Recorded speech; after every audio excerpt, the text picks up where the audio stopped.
Okay, so here we have two different test tube clamps. So here's one and then here's the other one. So the test tube clamps are kind of just what the name says. They help clamp up a test tube and hold it upright. But usually it can't work on its own. You want to use a ring stand. So something like this.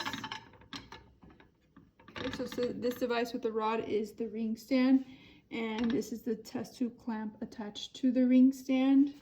When you're using the test tube clamp for a test tube, you insert the test tube on this side, and then you want to make sure the test tube is holded with enough tightness here, so that you have different screws here to make sure you tighten that so the test tube does not slip and fall.